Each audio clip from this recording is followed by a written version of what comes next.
And so we just want to look at who else has been calling for a reformation or reforms to the United Nations. And so we're going to take a look at this article from the Vatican here. It says Pope Francis and the need for a more effective United Nations, right?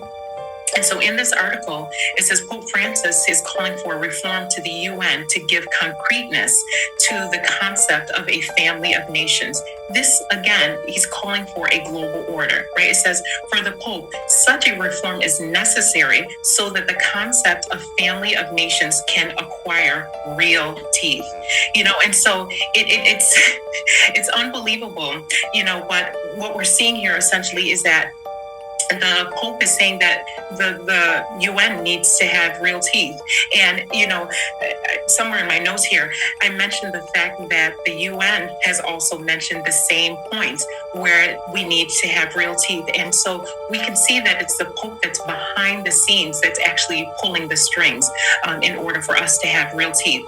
I also want to mention, one other point here. It says he insisted that it is necessary to ensure uncontested rule of law. That's so serious, right? So essentially what they're saying here is that once these systems are in place, there's no recourse, right? And it reminds me of what the Bible tells us in Matthew chapter 24, verse 9. Right, where it says that, we're going to be hated of all nations, right? And so we're just seeing how this system is being put into place and how the scriptures literally are going to be fulfilled here. And so one of the other points that I wanted to draw from this as well is just the fact that the Pope himself has talked about the fact that we need to reject the idea of excessive demand for sovereignty, right? And so again, he's alluding to this idea of a one world system. And let's just take a look at this article here from CBN. It says Pope Francis is pushing for steps towards global authority that supersedes the rights of individual countries. Now, he's talking about countries, but I believe he's going to take it a step even further where it's going to supersede the rights of individuals. It goes on to say, all with the goal of pursuing the common good. And of course, Pastor, you can elaborate on that as well. The idea of the common good, and he links it to the issues of climate change. And again, this is all prophetic. Yes, Pastor. Yes, go ahead. No. I was just saying you could, mention that as well. And we know, biblically speaking, that, again, back to Matthew chapter 24, that climate change is one of those things that's going to take place, right? That's going to propel us into the end times. And so he's saying that the idea of having this, rejecting this idea of sovereignty and just everyone uniting is so that they can address climate change. And isn't that one of the global shocks that has been discussed? And so I hope your audience is able to see just how these things are coming together and how they're going to affect us in these end times here. The common good.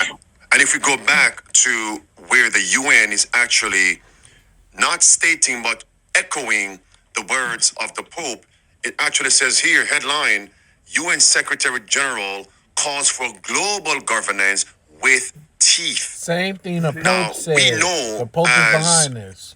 Bible prophetic students that the UN is the modern day application of the Roman Empire. And in the 7th chapter of Daniel, we see that. I've said it before and I'll say it again. The Pope is behind all of this. The same thing that the UN senator or governor is saying is the same exact thing that the Pope is saying. Coincidentally, no, it's not. This information is everywhere, people. Look at this. Look what the Pope calls for. A global authority. Look at this. Look how long ago this was. Back in 2009, people. Look at that. 2009.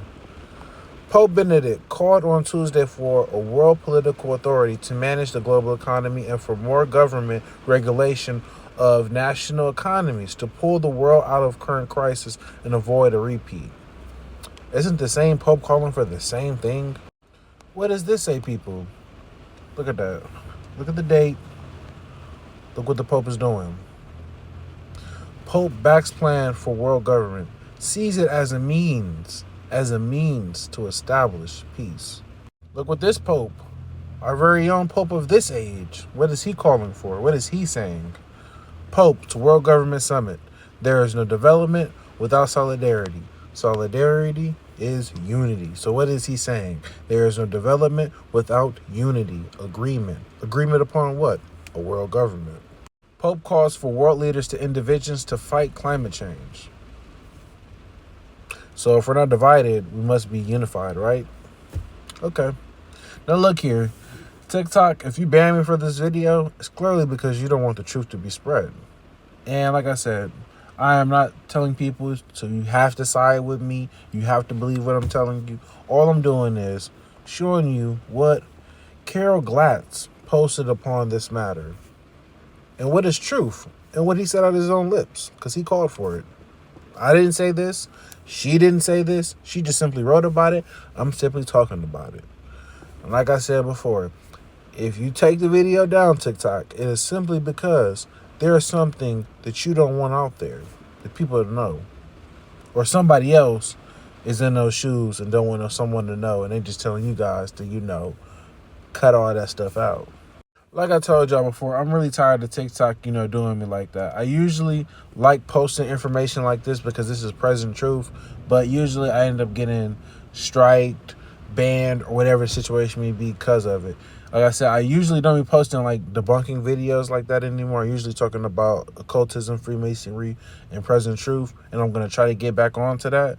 But, with saying that, this is present truth for you guys. The antichrist is the Roman Catholic Church system. The mark of the beast is National Sunday Law. Now, if you've never heard of the Sunday Blue Laws, let me introduce you to them. Sunday Blue Laws, also known as Sunday Closing Laws, are state laws that restrict or prohibit certain activities on Sundays or religious holidays, purposed to promote a day of rest and observance of the Christian Sabbath. Now look here, they're saying that the Christian Sabbath is Sunday, but if you watch multiple videos of mine, or if you know about the Jewish Sabbath, the day that the Jews and the Israelites worshiped on, it was the true Sabbath, which is Saturday. Saturday is the day that God rested on and sanctified and hallowed. Go to Exodus 20. Now here are some examples, people. Restricting shopping, banning the sale of certain items, limiting alcohol consumption, and prohibiting certain types of work or entertainment. Sunday Blue Laws, origin, England, and enacted in colonial America. Current status, still in effect in some states and countries, but most have been repealed in the U.S. Challenges, some have been challenged as unconstitutional violations of the First Amendment. Justifications, the Supreme Court has upheld the Blue Laws as constitutional, citing second reasons. Can't read that down there, but you get the point. In the U.S., many states continue to ban selling cars and impose tighter restrictions on the sale of alcoholic drinks on Sundays. For example, in Texas, beer and wine can be purchased after 10 a.m. through midnight on Sundays, but there are restrictions on the sale of beer and wine at bars and restaurants during the morning of Sunday. Now look here, I'm not saying that people who worship on Sunday now have the mark of the beast. No, I'm not saying that. What I'm saying is when this becomes a law, a Sunday law, a Sunday Blue Law, then it is a decree that you have to worship only on Sunday. That is when it becomes the mark of the beast. And you know what people are trying to do right now? They're trying to revive the Sunday Blue Law. Watch this. Americans need a break. Maybe blue laws can help. What is this person implying?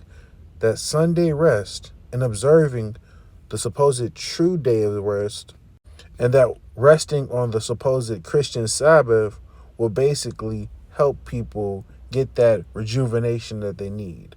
But is that really true? Because God said if you rest on his day, not only will you be rejuvenated, but it will call you to remember him and to know that he is the one true God. What is this man saying? Right up here, reviving blue laws? Should blue laws mandating closures of non-essential commercial activity on Sunday be revived? Some integralists advocate so. Some politicians do, and I can name a few for you. As do some Calvinists who envision a more vigorous Christian public life. Is this what God intended, though? But is this even his true day of worship, though, is the real question.